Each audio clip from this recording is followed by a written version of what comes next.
Эксперимент жүргізудің мониторингі педагогикалық эксперименттің тиімділігін анықтау және оны жетілдіру жолдары. Жоспары эксперимент кезеңдері бойынша тексеру жүргізу, педагогикалық эксперименттерден алынған нәтижелерді өңдеу, педагогикалық экспериментті салыстыру, педагогикалық эксперименттің тиімділігін анықтау және оны жетілдіру жолдары. Психологиялық тренинг. Менің құнды қасиеттерімді жинау. Жүрекшені алып, мен сізге жүрекшені беремін, себебі сіз қайырымды адамсыз деп жауап беру керек. Эксперимент. Болжауды тексеру. Эксперимент бір ізденушімен шығарылған әдістеме немесе жаңа шарттармен жасалған технология, өлшем жүйесі. Эксперимент. Білім мекемесіндегі іздену жұмыстары. Эксперимент. Мектепте басқарудағы, балаларды дамытудағы, тәрбиедегі жаңа технологияларды апробациялау және бағыттау, бақылау. Эксперименттеу демек ол даму. Қазіргі уақытта білімдегі принциптерді дамыта алатындар және білім саласындағы ізденушілер.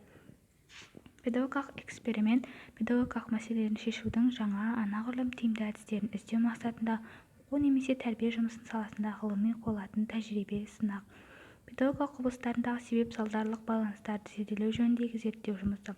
Бұл мыналарды қамтиды: педагогикалық құбылыстар және оның ағысының жағдайларын тәжірибеде модельдеуді, зерттеушінің педагогикалық құбылысқа белсенді ықпал етуін, педагогикалық ықпал мен әрекеттесу нәтижесімен үндестігіндегі өлшеу, педагогикалық құбылыстар мен процестердің бірнеше рет қайталануы.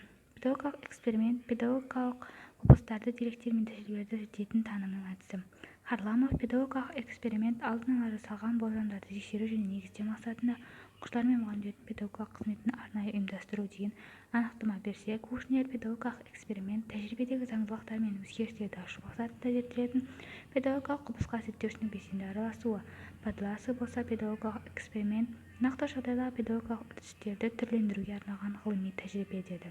Бабанский. Эксперимент педагогикалық құбылыстар арасында қайталанатын тұрақты қажетті маңызды байланыстарды анықтауға, яғни педагогикалық үрдіске тән заңдылықтарды зерттейді.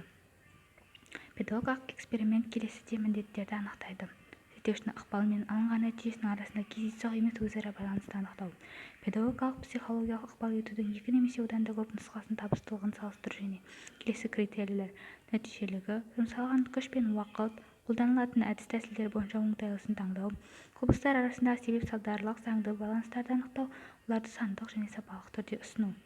Педагогикалық эксперимент жүргізудің тиімді шарттары: құбылысты алдын ала мұқият тыңдау, болжамды нақтылау, эксперименттің міндетін мұқият тұжырымдау, мақсаты мен міндеттерін ескеру, эксперимент барысында зерттеуші мен салынушы арасындағы үздіксіз ақпаратты алмасуды ұйымдастыра білу, сынақтан шығарылған қорытындылар мен ұсыныстардың қолжетімділігін, олардың әдеттегі дәстүрлі шешімдерден артықшылықтарын дәлелдеу. Педагогикалық эксперимент табиғи және зертханалық болып бөлінеді. Табиғи эксперимент ойын, оқу немесе еңбек ойыны, оқу немесе еңбек іс-әрекетінің табиғи жағдайларынан тұрған балалардың психологиялық зерттеу жүргізілуіне білмеуімен ерекшеленеді. Зертханалық эксперимент балаларға арналған жасанды, арнайы құрылған және нақты дәлел ескерілген жағдайларда жүргізіледі. Тұрақтандырушы. Зерттеуші эксперименталды жолмен педагогикалық жүйенің күйін анықтайды, құбылыстар арасында тәуелділік пен себеп-салдардың байланысының болуын зерттейді. Қалыптастырушы. іс-әрекетті орындау жағдайында зерттеушінің белсенді ықпал етуді үрдісіндегі қарастырылып отырған педагогикалық құбылыстардың немесе психологиялық қасиеттердің даму жылдамдығын зерттеуге бағытталады. Педагогикалық эксперименттің Загвианский, Давыдов бөліп қарастырған негізгі кезеңдері: дайындық, эксперимент жүргізу, эксперимент нәтижелерін қорытындылап саралау. Бірінші кезеңде біз экспериментті жоспарлаймыз, яғни мақсат, міндетін, болжамын тұжырымдап аламыз. Екінші кезеңде экспериментті жүргізу. Оның өзі 3 сатыдан тұрады. Бірінші сатысы экспериментке қаралатын барлық факторлар мен қасиеттердің бастапқы деңгейін анықтау. Екінші сатысы қалыптастырушы эксперимент педагогикалық зерттеудің маңызында орын алады. Бұнда балалардың тұлғалық қасиеті, білімі, тәрбиелік деңгейі, танымдық қызығушылықтары мен дамытуға арналған шаралар жүйесіне жүзеге асырылады. Үшінші сатысы барлық көрсеткіштерді мұқият жинау және тіркеу болып табылады. Қорытынды кезеңде біз барлық, яғни нысанның соңғы күйін талдаймыз: жағымды әсерін, жағымсыз әсерін, субъектілердің ерекшеліктері, шығындалған уақыт, қаражат туралы мәліметтер, тәрбиешінің қызметкерлерге қандай ұстанымдар қажет екенін тұжырымдаймыз. Эксперимент жүргізуге ұсынылатын тәжірибелік кеңестер. Педагогикалық эксперимент жүргізу, болжамдардың дұрыстығын дәлелдеу, эксперимент жүргізудің маңызды шарттарын орындау. Анықтамалықтарды сәйкестендіреміз. Бізде бұл бірінші тапсырма.